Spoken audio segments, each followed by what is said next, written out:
the incredible InQ, aka Adam, and the wonderful Tom Shadyac.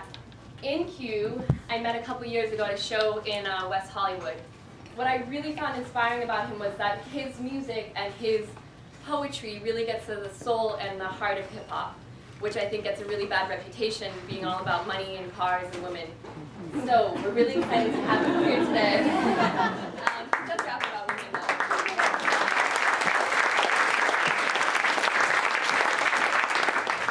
And he's going to start it off for us. And thank you guys so much again for fundraising. We're going to continue doing a fundraiser every once a month. And if you want to get more involved, we're looking to put together a little team that can help with this. So talk to me afterwards. But thank you guys and enjoy. I wrote these poems on a mirror so that I could see myself through my words.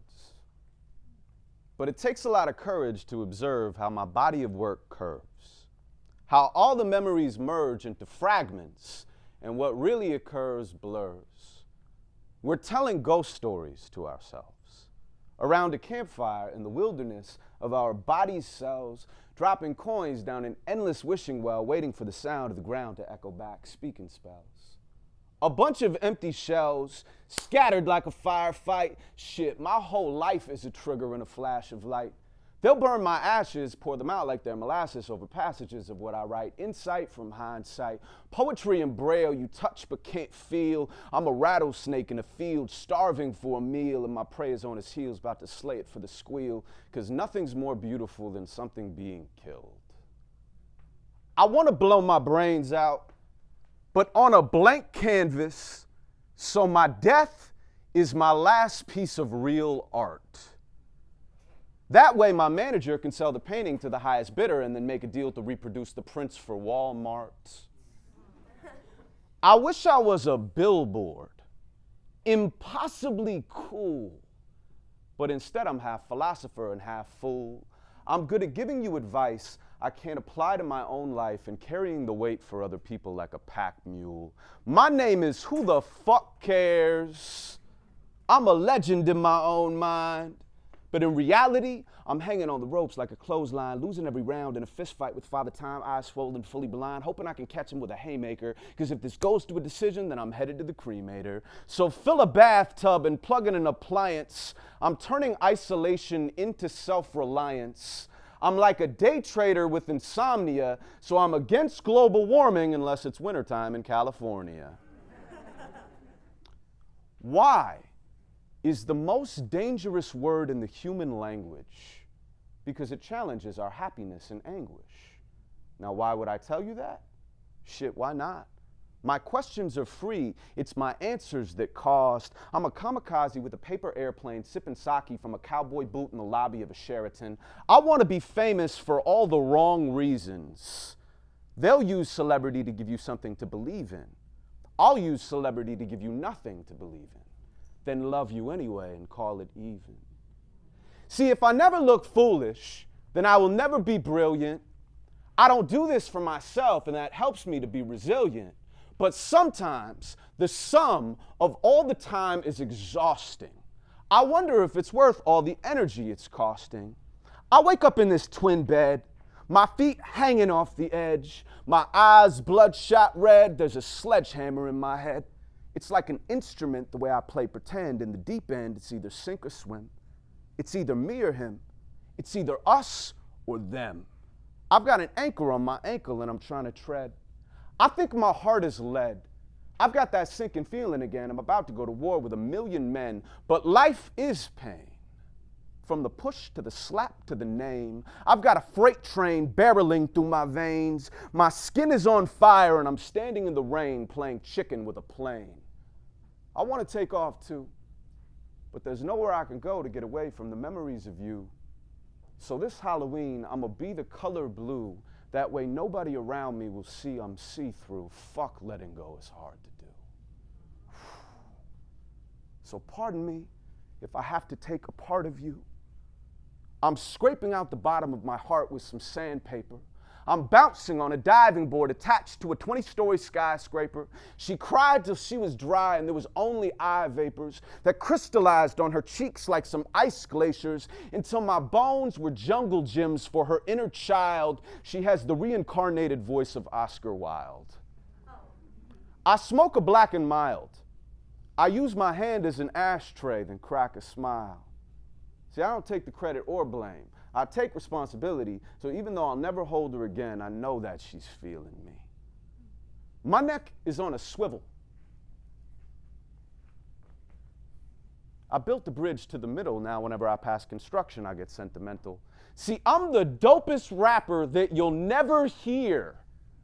In fact, you're not hearing me now because I'm not even here. Nah, I'm a mirage, a hollow hologram of a man that's projected by a mass consciousness collage.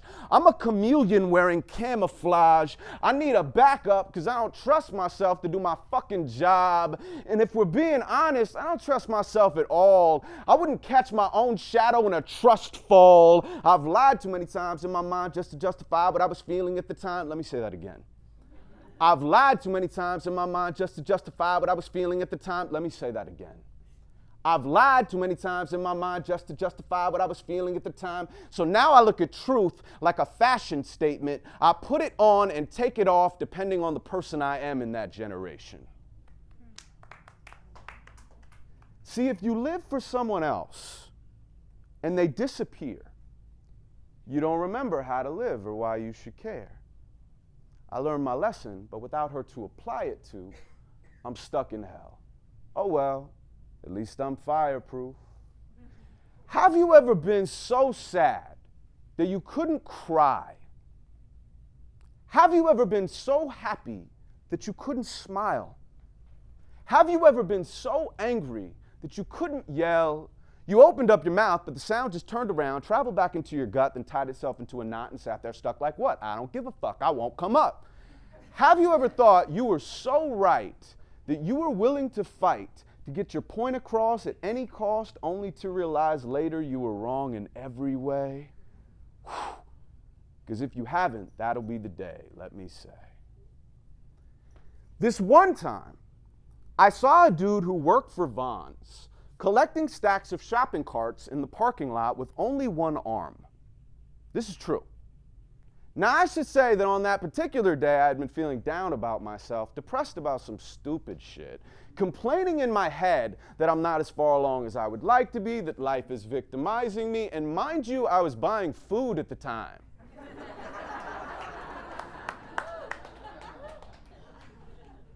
To put into my car, to put into my house, to put into my fridge, to put into my mouth. And that's when I saw him, 10 carts deep, pushing them with one arm down the street, whistling. I swear he was whistling. You know how happy I would have to be to spontaneously pucker up my lips, like I was about to blow a kiss, then open up a bit and push some air from my esophagus into a higher pitch? Shit. Really fucking happy. I mean, totally ecstatic. I would have had to have just had a three-way with Scarlett Johansson or Rachel McAdams, where both of them had orgasms as they screamed out, "Adam is the best we've ever had." Then, at that point, I would whistle. I mean, at that point, probably dance around a little. But anyway, back to this dude. First thought I had, I'll admit, was a bit rude, but hear me out before you boo. See, I was confused, because if I was in his shoes and I had to choose a job, this would not be the job I'd choose. And I know that sounds hardcore, but honestly, this is the one job that I would want two arms for. Now that being said, this dude was a motherfucking gangster. The arm he had looked like it was strong enough to be the anchor on an oil tanker. Like he could have been Arnold Schwarzenegger's trainer back when he was starring in The Terminators, and it woke me up like the scent from a cup of Sanka, so I went home and wrote this poem as an ode to thank him. See, it really got me thinking about my situation. Why the fuck am I complaining? This world is full of people maintaining. No matter who you are or where you're from, we all have to wake up every day and ignore the fact that we don't know where we'll go or why we've come. And that can cause confusion. So we distract ourselves with movies and with music and focus on amusement instead of self-improvement, a mutually agreed upon collective delusion. With this much stimulus and this little understanding, it's no wonder we don't all just completely fucking lose it. Genius and insanity are closer than they seem. Your perspective is the difference between your nightmares and your dreams. Because if everything is energy and my body is a vessel, then my struggle is unique, but that doesn't make it special. And this motherfucker had the balls to up and whistle with a fistful of shopping carts that he guided like a missile, and it blew me away like a sneeze into a tissue, that someone who has seemingly so many issues could be unequivocally so blissful, while someone who's as lucky as I am could be self-creating problems by the listful. Well, I guess that's my process. But when it gets indulgent, it can border on obnoxious, insulting, and repulsive. So from this point on, if my thoughts start thinking that they're important, or my feelings start feeling too distorted, I'm going to sort them into categories to see if I can change them. If I can, I'll simply make the moves to rearrange them. If I can't, I'll acknowledge them but won't engage them. Look them square into their eyes, smile while I face them, and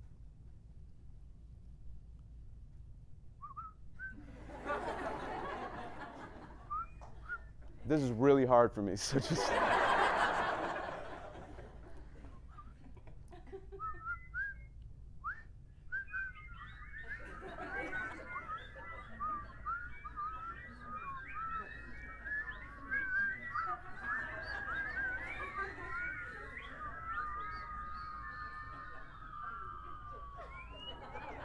thank you guys very much. I appreciate it.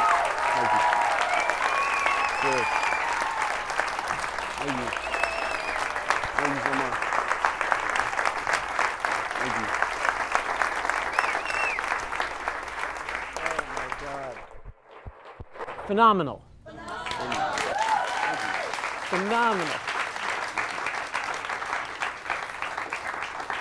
So there is no way to follow it except to drop into that energy and to hope you push us along into something that you have so beautifully started in energy. But I wanted you to have a moment to just tell them, who the hell are you? Like, give us one quick paragraph on where you come from. And then I'm definitely going to a show. I've already been, Nick turned me on to NQ a couple years ago, and this guy rocks. As soon as that talk show happens, we'll be calling it That's a Wrap. I hope this man will grace us with his talents and wrap the show. So depending on the topic, we'll ask him to write and whistle. So tell them again, end with your show where they can see it, and then cool. Like one quick beat about who. First of all, thank you guys very much for having me. I really appreciate it. Give it up for them for just putting this on in the first place. So I go by NQ, and you can look me up on Twitter at NQLife or online at in-q.com. And basically, I'm a rapper and a poet and a songwriter. And we are doing a show. My partner and I, Joshua Temkin, are doing a show at the end of this month. And it's not me machine gunning for an hour. There's stories in between, and it's definitely a conceptual arc. And we have flyers, and we would love for you guys to come and come say hello to me after the show. And I appreciate you guys listening, sincerely. Yeah. Beautiful, brother. Thank you. Well, we're starting a conversation here because as Nick felt, and Nick and her friends felt, people are hungry for it. And I've just been traveling on the road. I've been on a 2-week tour of some of this country. I spoke at ESPN. Harold and I went and spoke to their leadership conference and asked them some pretty intense questions about supporting a system that pays our athletes $250 million to clean up hit, but we can't pay our teachers to teach our kids. So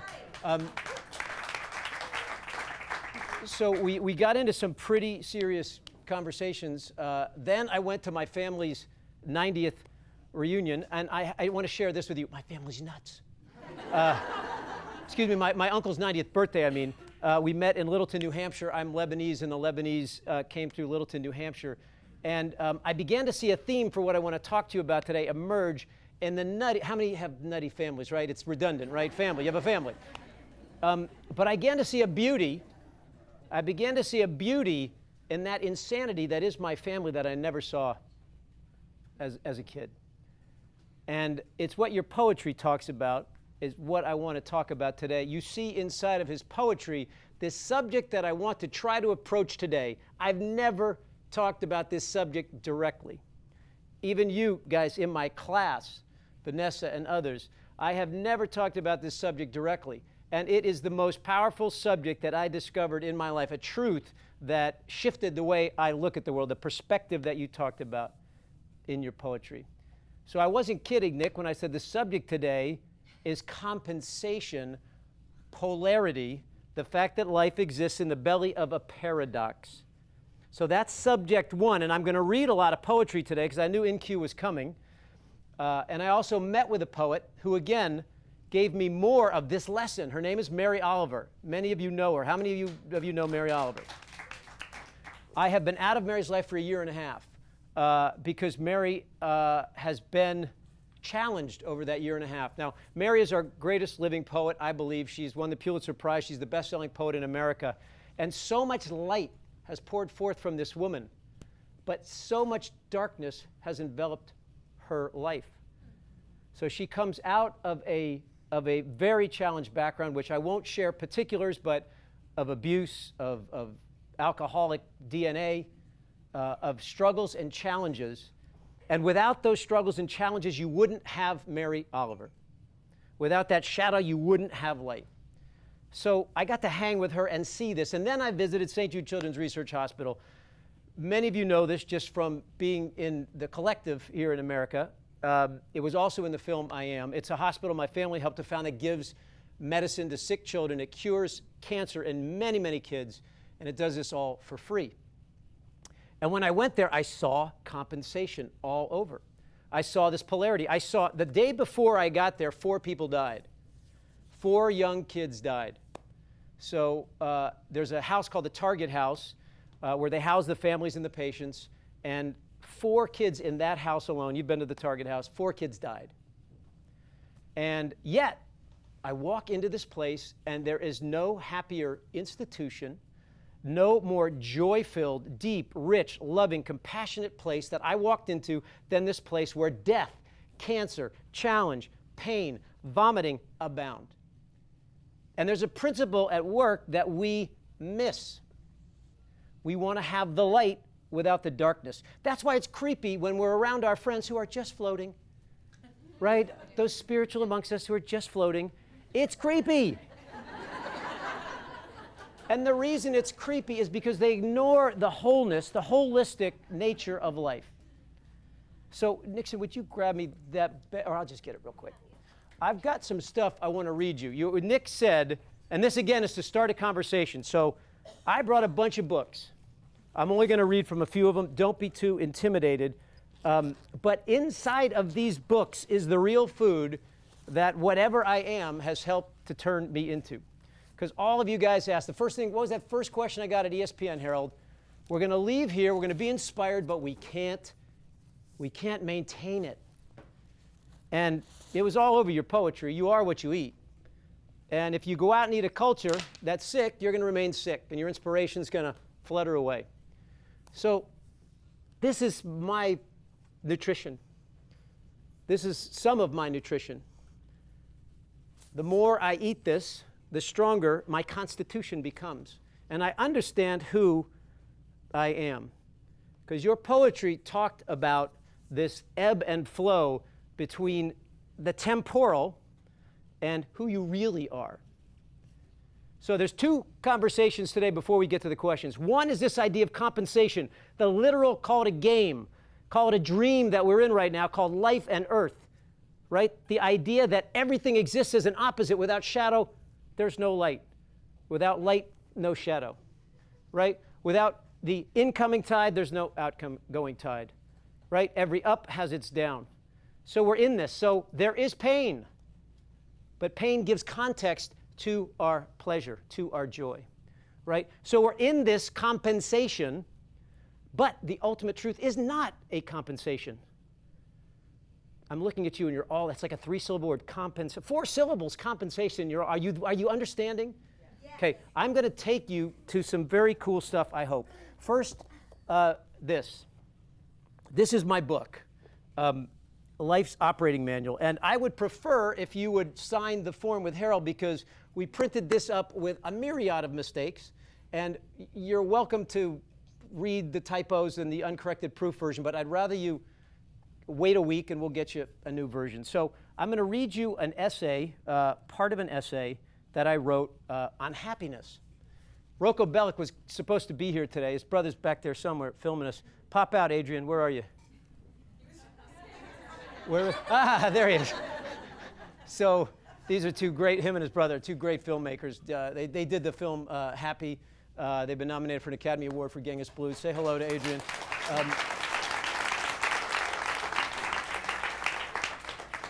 So Rocco's going to be here today about happiness, but because the dates changed, right, Rocco was obligated. He was screening the film. So I want to read you to start this conversation about polarity, about the way things are and exist in this essay, Happiness. So it's just about 2 minutes long. So first I make a confession. I am not even a fan of this word, certainly not how it's been popularized in today's culture.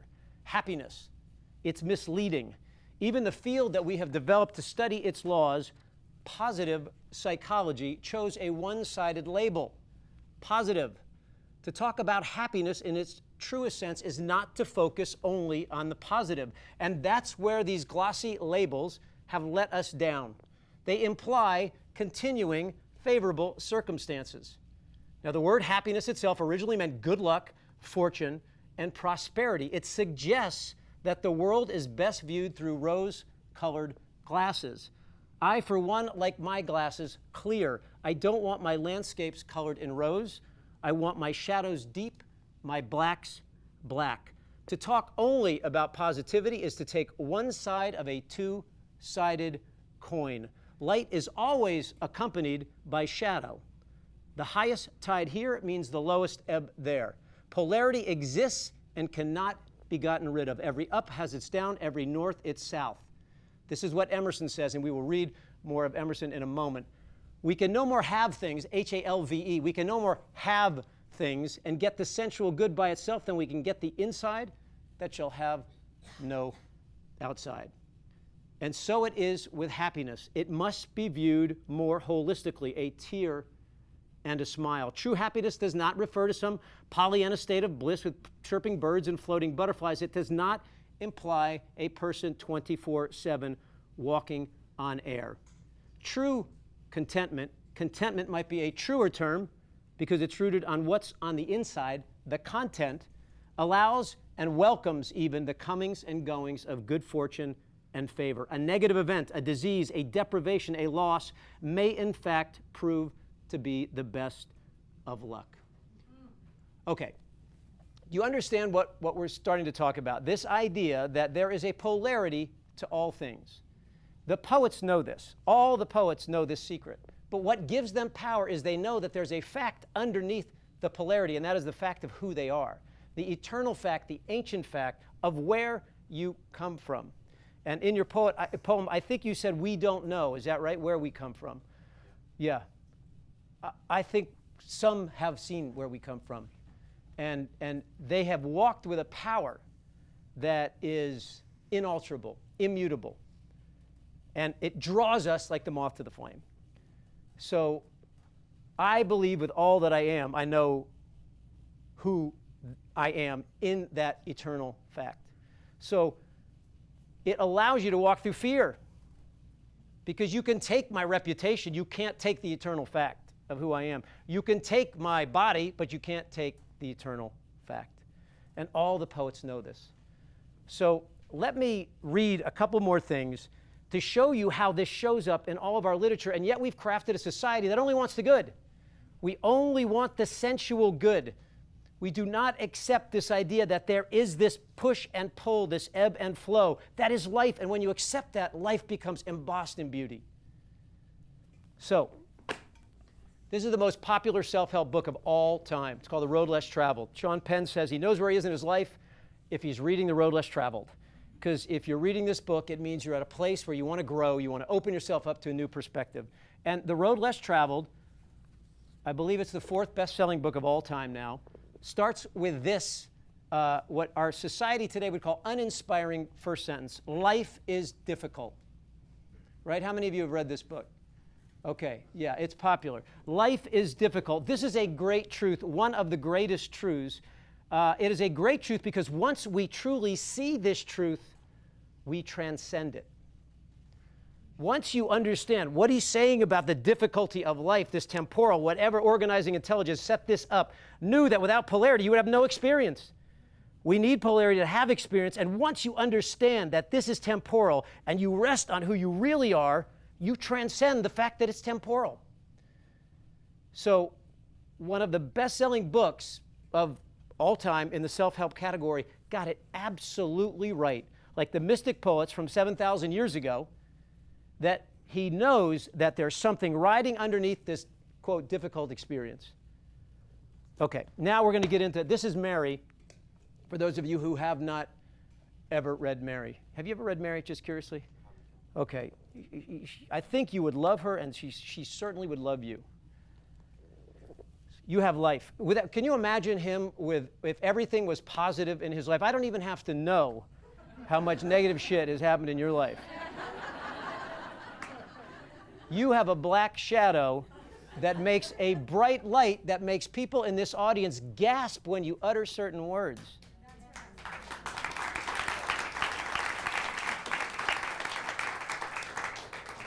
That is a power that is impossible to manifest without the shadow. And so we thank you for taking that shadow, putting it on display, and turning it into light. All right, so I'm going to read you one thing from Mary here. It's actually prose as opposed to poetry. This is Mary, a wonderful woman. I'm deeply in love with her. I have 2 things going against me. She's 77 and gay.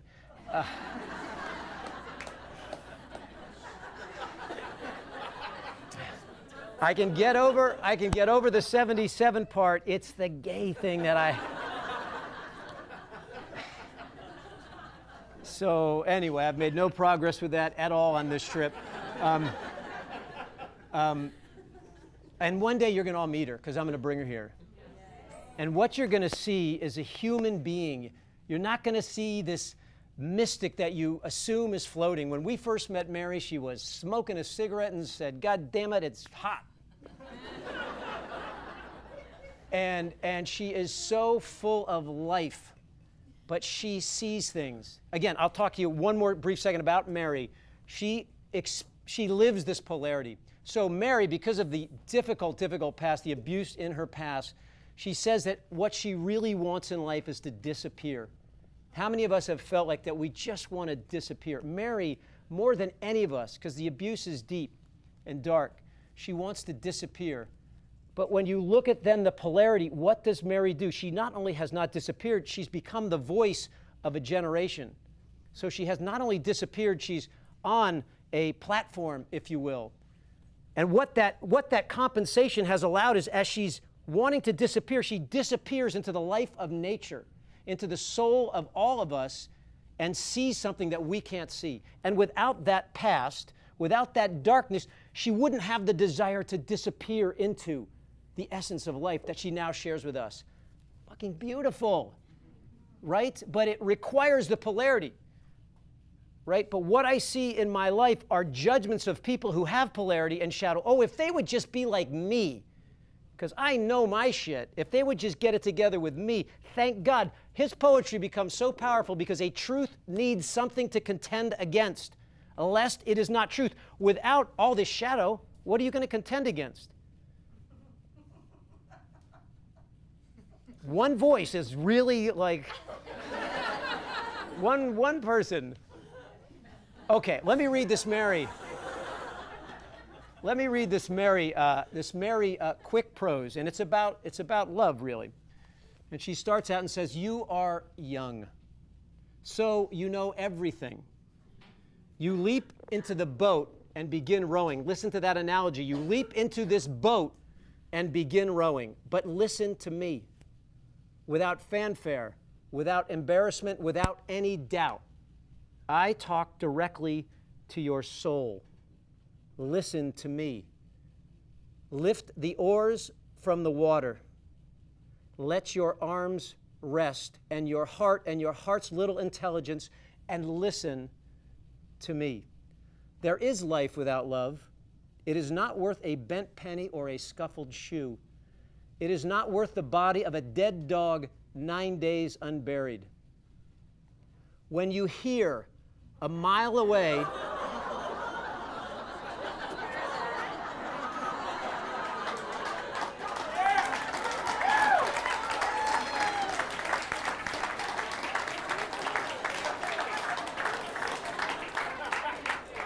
all right.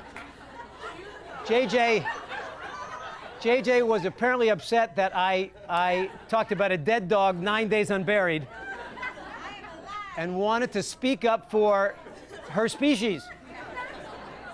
JJ, this is a poem, okay? This didn't really happen. It's an analogy. Okay, so remember, we're in a boat now. We're in a boat. We're in a boat. We're in a boat, we've lifted the oars, and she's speaking to us for a moment, and she says, when you hear, after you're resting in this boat, when you hear a mile away and still out of sight, the churn of the water as it begins to swirl and roil, fretting around the sharp rocks, when you hear that unmistakable pounding, when you feel the mist on your mouth and sense ahead the embattlement, the difficulty, the long falls and the plunging and steaming, then row for your life toward it. Do you understand what she said? Row for your life toward it. I think some of you missed it. It's all good. She's telling you the opposite of what you've been taught. When you see trouble, danger, disaster, disturbance, get the F away. And Mary is saying that's the heart of all growth, of all of life, of love itself. When you fall in love, get ready to row towards difficulty or you will not be in love for long. So again, it's the acceptance of this idea of polarity. And if you know, Mary knows that this is all temporal, so she can walk into the royal. Okay, do we understand? If not, ask questions. I'm almost done. I only need a couple more things. This is actually written by an uncle of mine. So I got to visit some of actually not my uncle, but my uncle's best friend, forgive me. Again, I'm Lebanese. The poet Khalil Gibran was Lebanese and came from a hometown next to my family's hometown. So my grandfather's brother, my grand uncle, was his best friend. In New York and up in the New Hampshire area. Word is they smoked a lot of hash. I'm just sharing that. As one who does not smoke, but apparently some doors have been opened. So this is a poem called A Tear and a Smile, written by Khalil Gibran. He wrote The Prophet, for those of you who don't know. It's one of the greatest books of our civilization. So here's what he says. I would not exchange the sorrows of my heart for the joys of the multitude. And I would not have the tears that sadness makes to flow from my every part turn into laughter. I would that my life remain a tear and a smile. A tear to purify my heart and give me understanding of life's secret and hidden things. A smile to draw me nigh, which means close, a smile to draw me nigh to the sons of my kind and to be a symbol of my glorification of the gods. A tear to unite me with those of broken heart, a smile to be a sign of my joy in existence. He says, I want the love, and I want the hunger for love and beauty to be in the depths of my spirit. For I have seen those who are satisfied, the most wretched of people. I have heard the sigh of those in yearning and longing, and it is sweeter than the sweetest melody. And then he draws two analogies. He says, with evening's coming, the flower folds her petals and sleeps, embracing her longing. At morning's approach, she opens her lips, to meet the sun's kiss. The life of the flower is a longing and fulfillment, a tear and a smile. The waters of the sea become vapor and rise and come together as a cloud, and the cloud floats over the hills and valleys until it meets the gentle breeze, then falls weeping to the fields and joins with the brooks and rivers to return to the sea, to its home. The life of the cloud is a parting and a meeting, a tear and a smile. And then he closes with the eternal fact. He says, and so does this spirit. This is who you are. This is what the poet knows. This is what we forget in the temporal, in the gun battles, in the struggle for getting more, in the Wall Street game that we play, in this economy, in this educational system that competes and says you're the other.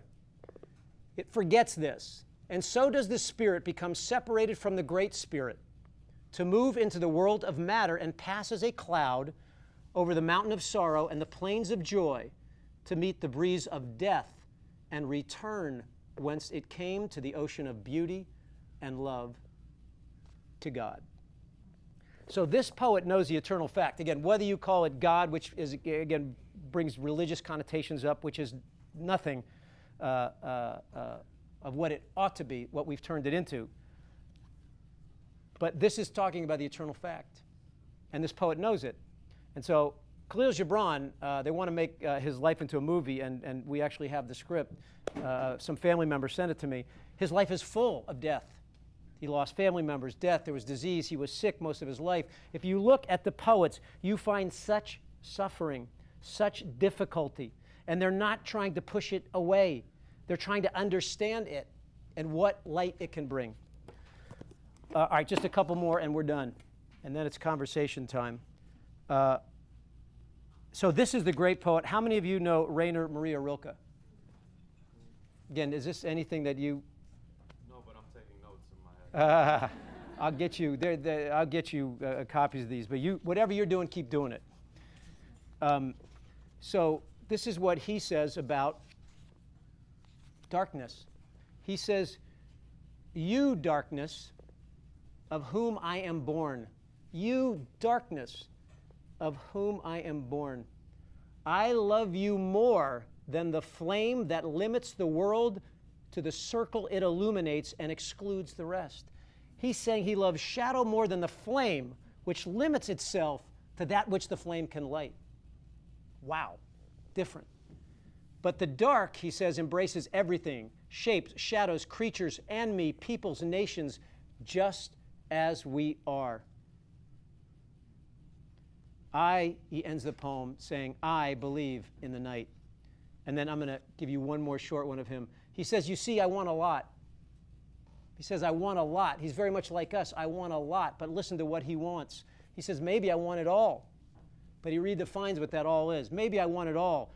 I want the darkness of each endless fall, the shimmering light of each ascent. So he wants both. So many are alive today who don't seem to care. Casual, easy, they move in the world as though untouched. But, he's talking about God now, you take pleasure in the faces of those who know they thirst. You cherish those who grip you for survival. Okay, I think I've read enough. Again, he talks about thirst, but you can see it running through poets that he's never met. This is one of Mary's last books, Thirst, because she's so appreciative of thirst. Now, I've got to take you to the sage of sages. I would rather you read one sentence of Emerson than my entire book. That's how much I think of Emerson. Emerson was the first to translate the poetry of Hafez. And Mary's favorite author is Ralph Waldo Emerson. Mary says Emerson is enough. I'm going to take you to the heart of it now and then conversation. Hang in there with me. Nick's got to be very, very nervous. I'm reading Emerson in Venice Beach. All right. Emerson wrote essentially, I'm guessing, over 100 essays, but it might be a little more, a little less. They all said the same thing.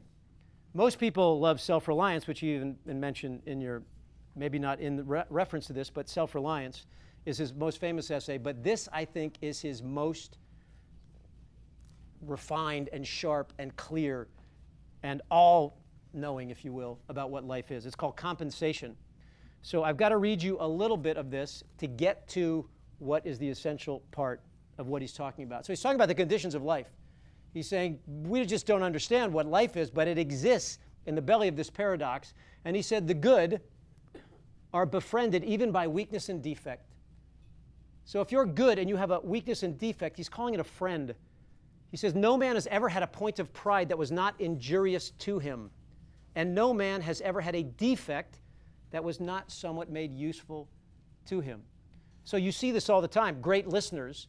Mary had a defect. She had an abusive past. You see light, right? That defect was made useful. Whatever your history is, that defect is made useful. So he says every man and woman in their lifetime needs to thank his faults. And then he uses an example. If you have a defective temper that is unfit for you to live in society, thereby you are driven to entertain yourself alone and acquire habits of self-help.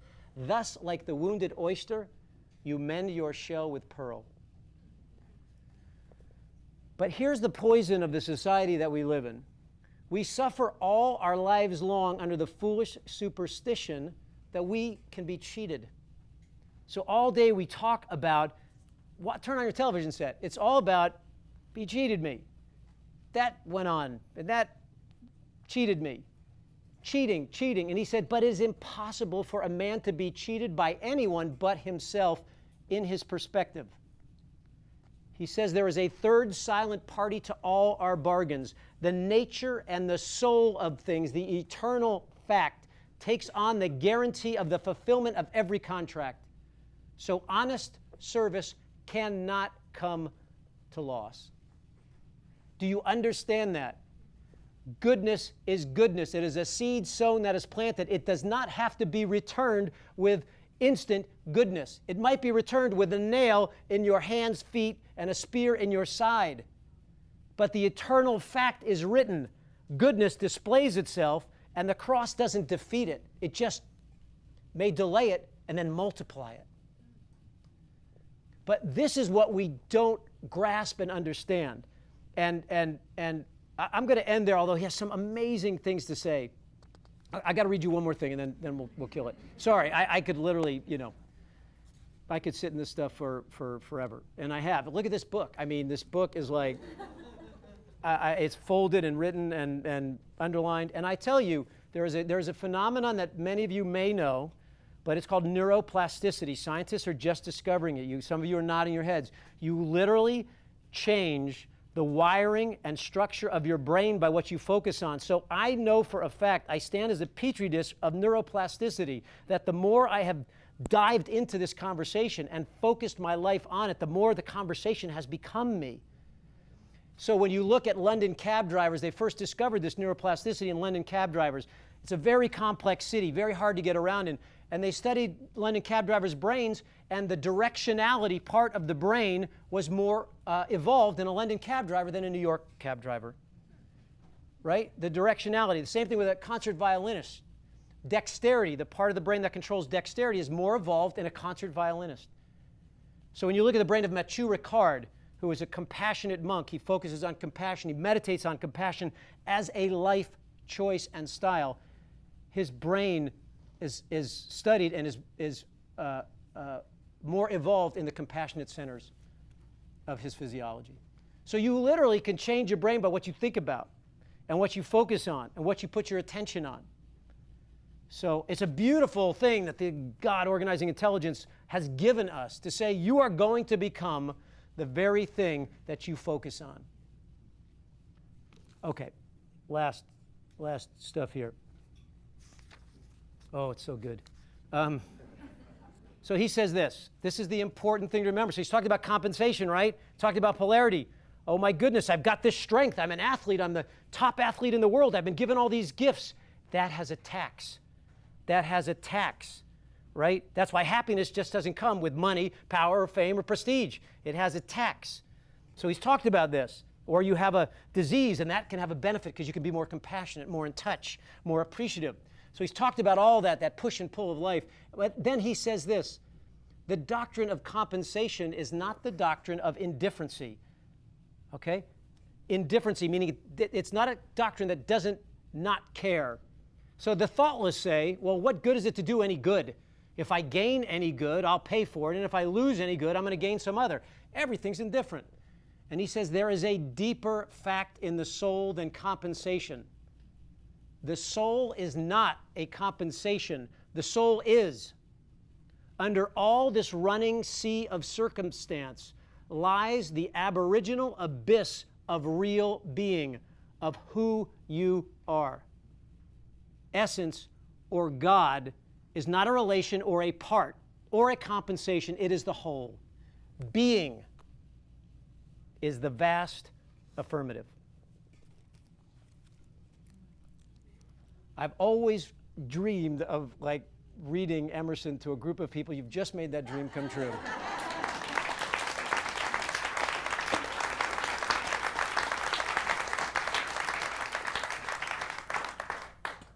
So how much time do we have?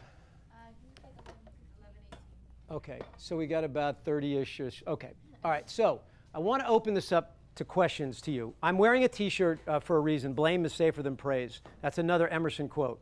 Because we don't want to be blamed, right? We don't want to be blamed. This was made up for a guy named Laird Hamilton. Laird Hamilton has been blamed because he's creative enough to invent 3 sports: stand-up paddle surfing, toe-in surfing, and hydrofoil surfing. So people have blamed him. But he's wise enough to have adopted blame as his company's slogan. He wants to be blamed. Remember what Emerson says in The Poets. He's throwing himself on the side of his assailants, and he's learning something. He said, tell me, why are you blaming me? I want to learn. So that's why Emerson says in the back, blame is safer than praise. Get the hair out of the way. And that's why I'm wearing this shirt. So I want to see how this stuff settles with you.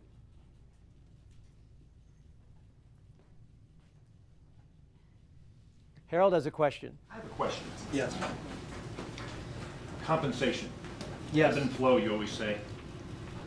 Most of my life, it's not over yet, but I've had so much more happiness than sadness. According to that philosophy, does that mean there's a ton of sadness coming my way? No, I don't believe that. It may mean that you're in a perspective that is very close to how things are. You understand? You are very close to a perspective of how things are. And I think if you look at your life, I know Harold very well. He's my neighbor and dear friend. You all probably know, if you don't, Harold has already done one of the most generous acts a human being can do. He gave a part of himself to a stranger. He donated a kidney to a stranger and saved an Ethiopian woman's life. So,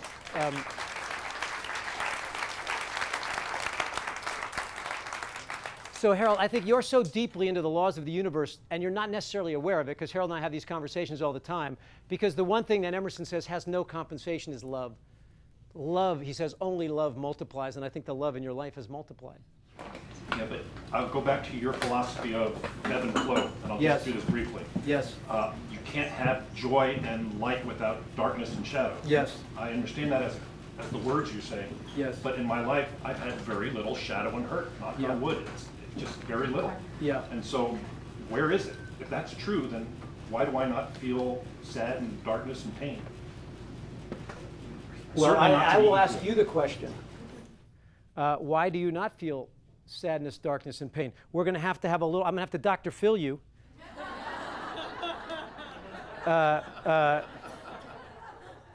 Why do you not feel sadness? I just cried for 4 days. Felt this tremendous amount of sadness, which was so embossed in beauty. I couldn't move 5 feet in this hospital, meeting these children, seeing the work that my family's been a part of, and I just couldn't not feel. So I have to Dr. Phil you. Why don't you feel? And I know you well, and it would take a while to talk about this, and we can and we will, because we're in conversation. Come on, Harold, let's do it in front of the... No,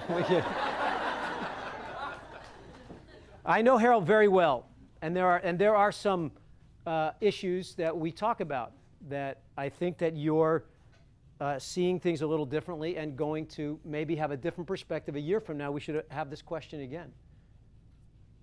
Why are we not feeling it all? Again, just from a personal perspective, I'm not saying bad things don't happen, but when I hear you say darkness and light, to me, it just tells me there's darkness and light. And if I can translate what your response is, it's your perspective of darkness. So if I have darkness and it doesn't seem like pain to me, that's okay.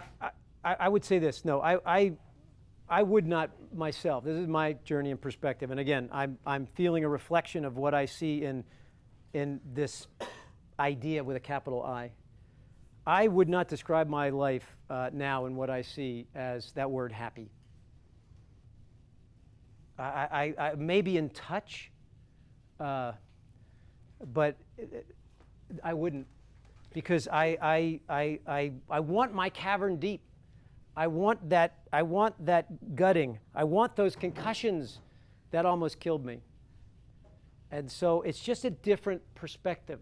And so I feel, and that feeling propels me into action. And I think that there has been a lot of pain in your life and that there may be a door that needs to crack open. That's you and I. I'll Dr. Phil you later. All right, who wants to be shrunk? Do you want to? Go ahead, Nick. Call. Someone in the back, yes. In the red shirt? Yeah. That's you. Should I stand up? I'm too late. Please. I'm Marilyn, and I think I had your share. I've had a lot of pain in my life, abuse, and physical pain and emotional pain. And I've written a lot of poetry. And my very best poems were written when I was sobbing. It really, creativity doesn't come from happy, floating, like you were saying. It doesn't. I think all artists, poets, writers have to have experienced trauma and broken heart, aches and pains, sadness, loss, death, all of that, or nothing. There's nothing to come out. Let me share a story that Mary told me. So Mary shared with me quite personally, so let's respect that space, that she has a hard time feeling her past because it was so painful. That's why she runs and disappears. I said, Mary, have you ever felt that past? Have you ever gotten in touch with the deep pain? She said, yes. And I've written about it and she said 2 poems. And one is her most famous poem. It's called The Journey. If you haven't read The Journey, read The Journey. But from her deepest pain came what many regard as her greatest poem. Just this morning, Good and loud so everybody can hear you. just this morning I was in a conversation where we were saying that it seems like it takes destruction to wake people up. Would you relate that, please, to this discussion? It seems like it takes what to wake everybody up? Destruction. Destruction to wake everybody up. Or it takes paying attention, because there's plenty of destruction around us. I mean, again, to go back to Harold's question, it's hard for me to imagine that an awake citizenry cannot feel the pain that is literally within blocks of here. 1 out of every 4 of our kids in this country goes to bed hungry, okay? 1 out of every 4. I teach at a college, Pepperdine, which is what you would call the haves, and I teach at an inner city high school where kids are raised with single mothers, drug-addicted parents. They've seen their brothers killed, their sisters killed. It's all around us, right? But we want to wall ourselves off, right? And yet the poets say that if you wish to, we'd rather be distracted than disturbed. And if you want to engage in life, you have to open yourself up to all of life. But all of us here have 401ks to push out any shit in our future. All of us have retirement accounts to push out any of our difficulties down the road.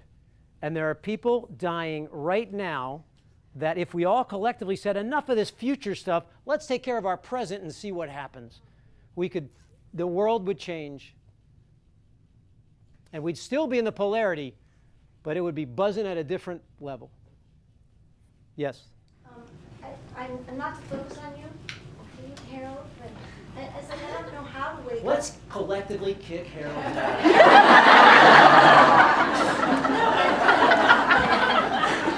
But I think part of the problem is that, like, there's so many people they're asleep. They can't see other people's pain. They're only concerned about their well-being.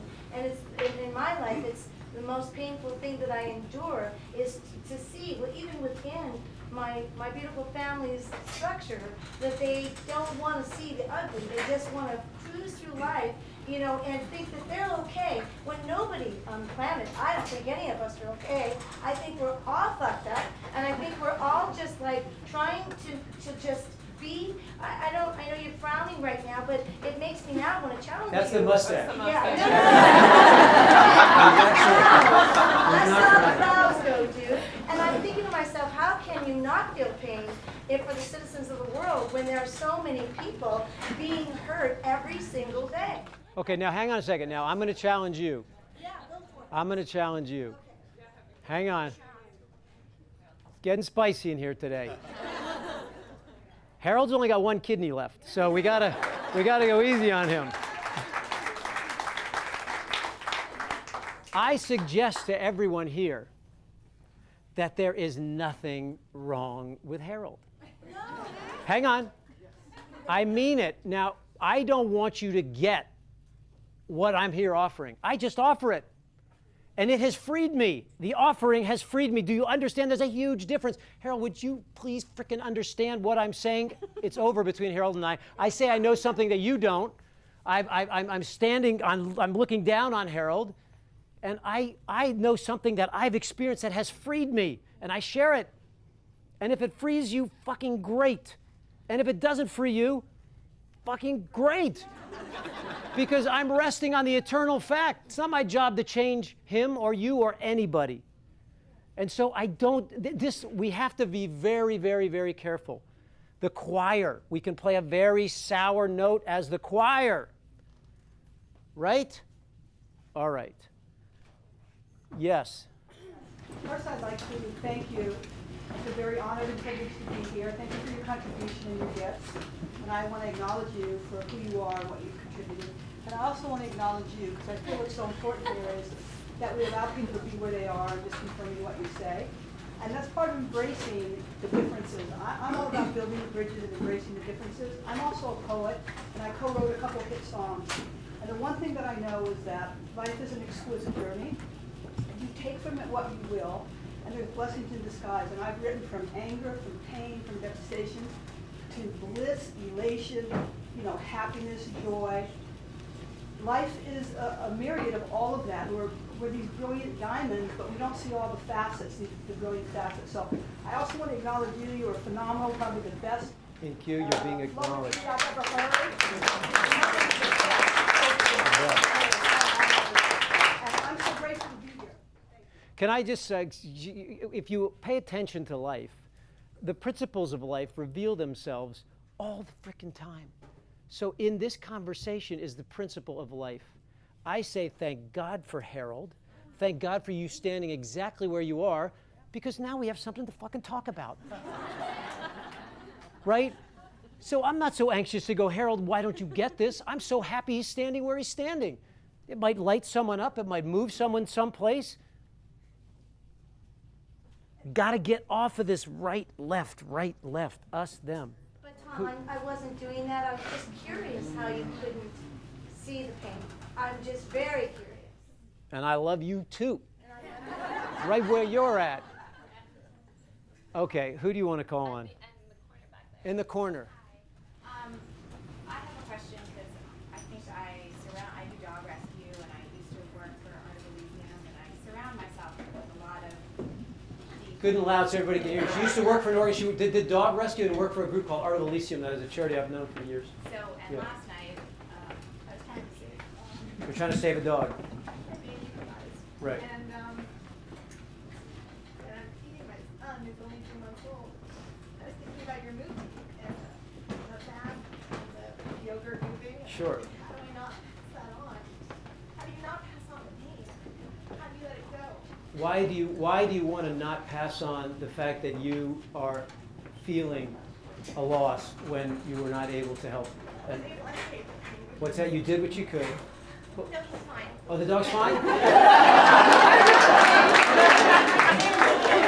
a minute, where's JJ? We should tell JJ the dog is fine. Okay.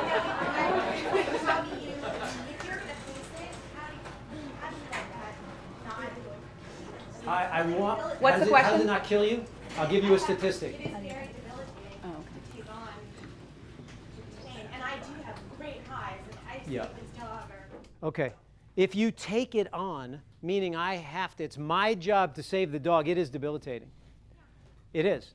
But if you let go of the results and let the organizing intelligence do what it will, and you serve in love as best you can every situation, the results are not up to you. And that tension, that debilitation goes away.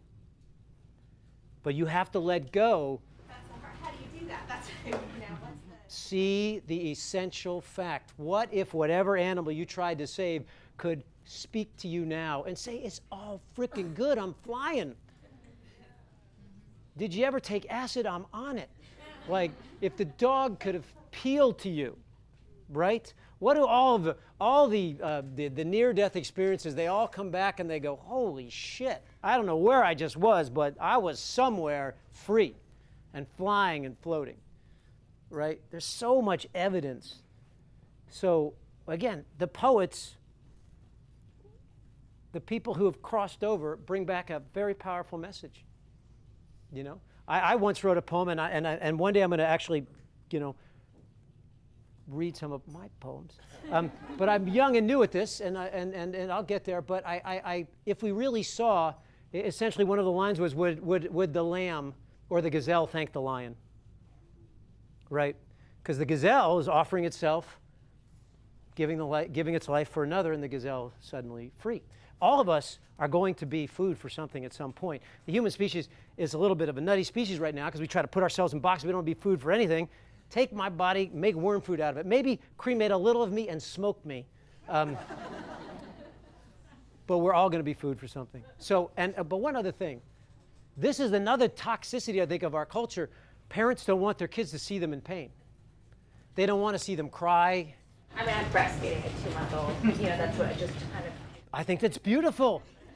What a great message to say your mother has the capacity to suffer. Your mother can be vulnerable. And I wish you vulnerability. Vulnerability means the capacity to suffer, the capability. You're strong enough to feel and to get involved with animals who need love.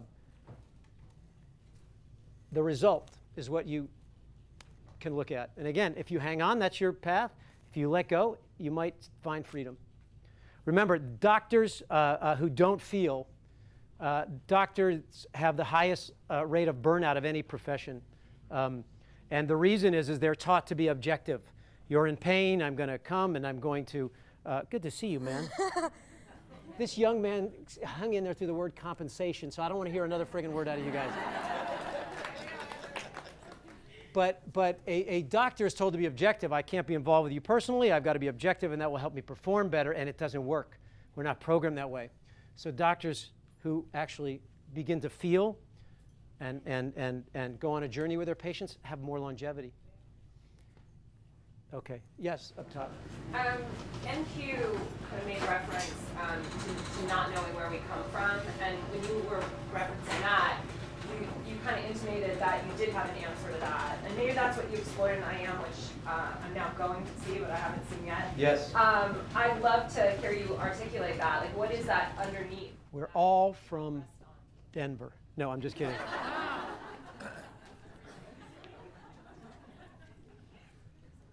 I don't have the answer to that. I have a perspective and a kind of what I would call it a knowing that I see everywhere, that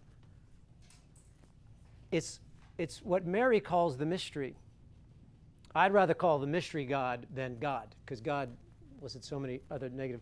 But the mystery, science, and we've been doing science for a lot of years, cannot explain anything about how I work. They could just explain that blood flows through the veins and that nutritions are dropped off here and there and that oxygen is taken in. But they can't tell you how and why I'm speaking to you. What is it that turns the body on? Right? They have no idea of this thing, energy, that I am. That's why the original utterance of God is I am, right? So the answer to me is I am. Your question is, who are we? I am. I am. That means I have always been, I will always be, and I'm not talking about the ego that's Tom Shadyac.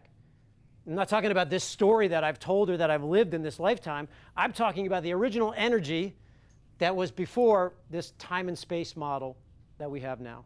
There is an energy at the heart and soul of you that is a part of the great, again, organizing intelligence or mystery. And that I know with all that I am. I know that.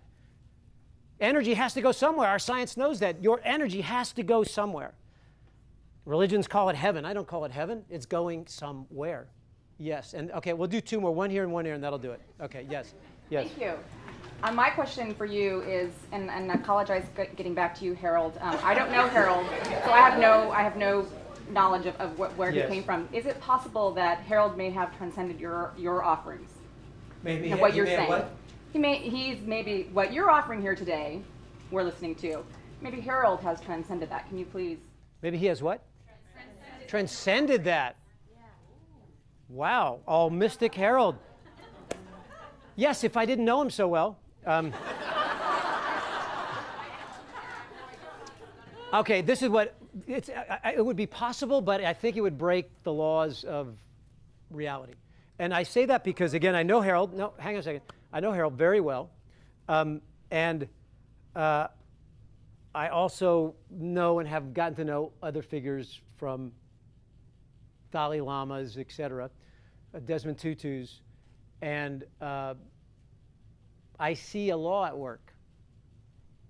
So is it possible? Yeah, but it would change the laws for me. So I'm open. Let's go. It would change the very laws. So talk about that. I don't know how to change the laws. The laws are the laws. Right? Jesus is known as the man of sorrows. He's not known as the man of happiness. Yet he's the most powerful figure in human history. Right? So he also said, unless you become like these little children, which are, of course, free and joyful and playful, creative, you won't enter the kingdom of heaven unless you become like these little children. They exist together. It's the law. It's the law. So when I hear, this is me, again, my perspective from these ideas, I never claim to have the whole truth and nothing but the truth, as you'll see when I read this book, but I have a perspective that I see mountains of evidence. And I see that when someone talks about the positive and only the positive, I feel something missing. I feel. They don't have to feel. I feel. But I see it all around me. I just was talking to some people about OWN and why OWN is not doing well. The OWN network, Oprah Winfrey Network, and they're staying away from kind of inspirational shows, and I think they're staying away from them for the right reason and the wrong reason. But here's the reason. When Oprah did a season on her regular talk show on ABC, she did a season on spirituality, and it was her lowest rated season. And I think that that's good. I think that that's part of the law of life, because you're only talking about one sliver of life. I only want to talk about spirituality and what it means for me when I go get breakfast this morning. Right? Am I to fill myself with maybe a poison that's going to hurt this temple or whatever it is I move through this life with? No, I'd rather not.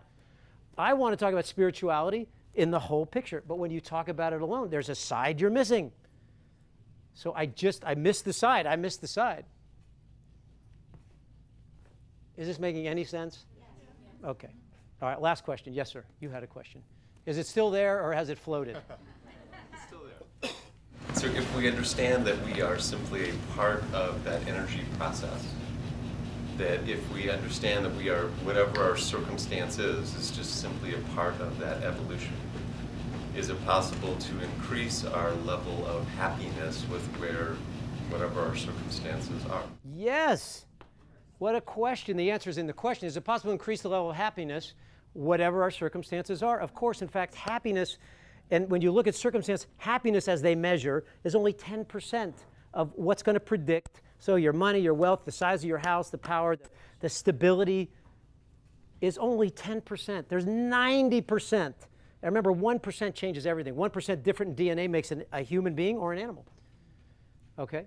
So, yes, that's the whole point, is I believe when you understand who you are, you come from this infinitesimally small point of light. We all come from there, this energy that we all are. It's in us. It's in everything. It pulls the electron around the atom. It moves everything. When you understand that you're a part of it, your circumstances become almost irrelevant other than what they can teach you. So maybe Harold's okay. Harold's beyond okay. But hang on one second. I want to do one thing. Harold is so more than okay. Harold is the most wonderful, wonderful. Vanessa, is Harold wonderful? Like my heart, I love you. Mystics are supposed to be above jealousy, but I hope to one day dissolve into the mystic. But if anybody I'm jealous of for the love that he has walked in his life, it's that guy. So can he wrap us out? Two quick things. We have Allison here from A Safe Place for You.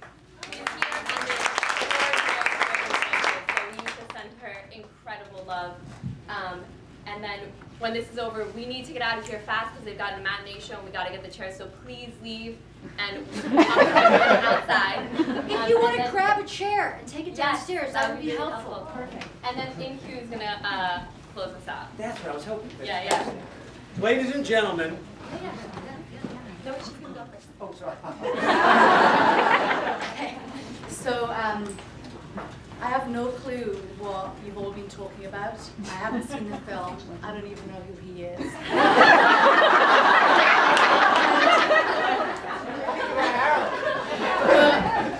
But I can't tell you, in this moment is exactly where I need to be. Half an hour ago, my closest friend in all the world gave birth to a healthy, alive twin. And yesterday, the other twin died. So I walked in, and I actually only remember what you were saying, but I think what you were saying was about that very thing. And so I'm sorry I wasn't here earlier, and I'm sorry I don't know who you are. It all sounded really interesting.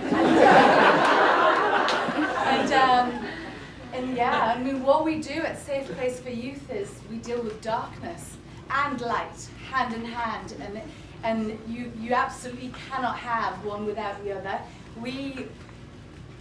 They come to us dark, and what we try to do is give a caring connection and create light. And it doesn't always work, and sometimes it takes forever, and some of them die, and some of them engage in stuff that we don't want them to engage in, but you can't stop hoping that there's going to be light and there's going to be the good, but you absolutely can't have one without the other. And these twins are a metaphor for that. Maybe they would have both died if this one hadn't died. Who knows? So I'm really grateful that you came today. I have a big ugly truck outside that's parked and blocking in multiple people. If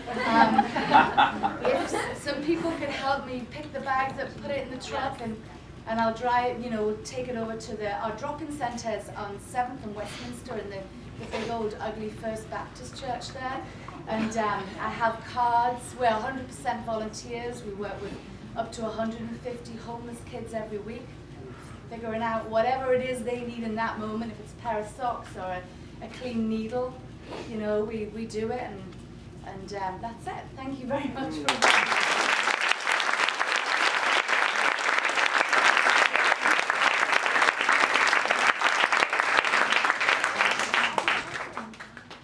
So that was pretty incredible, huh? Yeah.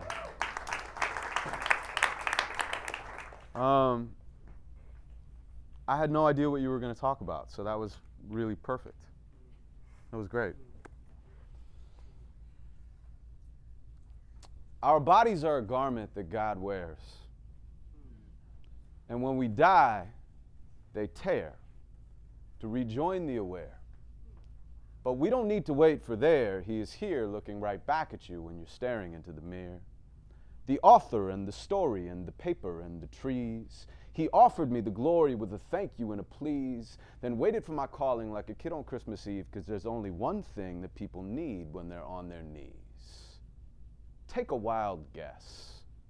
In fact, take an eighth of shrooms and hallucinate on how your body takes a breath, or how your mind tells your feet it's time to take a step, or how your heart stops when you hear of sudden death.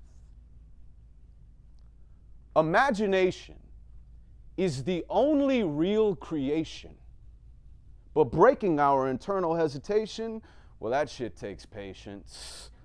Our negativity is just as proactive as positivity, but usually it's happening subconsciously, so deeply ingrained inside our brains that we just maintain looking at the picture through the same frame, walking in a self-imposed chain gang, talking to ourselves, repeating all the same things. Stupid, stupid, stupid. Victim, victim, victim. Hate you, love you, hate you. Listen, listen, listen. What do you say to yourself when you're all alone? When the clubs close and you send the hoes home? When you call your loved ones but no one's home? Tell them, Chuck D, welcome to the Terradome. Are you the type that is almost always on your phone? You should really turn it off and put a record on. In fact, fuck a song, just go lie on someone's lawn. Make shapes out of clouds, get your pterodactyl on. You deserve to say yeah. Yeah. Yeah. Like Little John. To wake up with a smile each and every breaking dawn. You are the waking pawn, deciding to be king. You are the board you are on.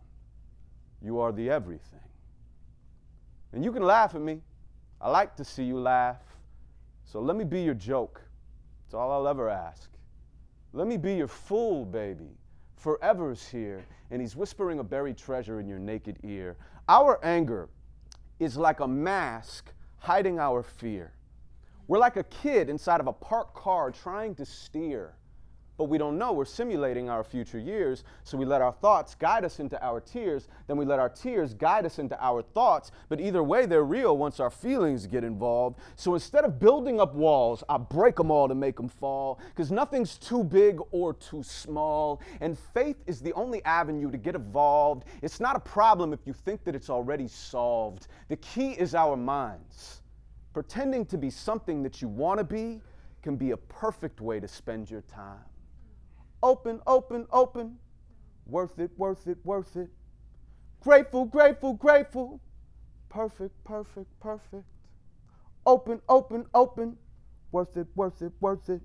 Grateful, grateful, grateful. Perfect, perfect, perfect. Open, open, open. Worth it, worth it, worth it. Grateful, grateful, grateful. Perfect, perfect, perfect. Open, open, open. Worth it, worth it, worth it. Grateful, grateful, grateful. Perfect, perfect, perfect. Wow.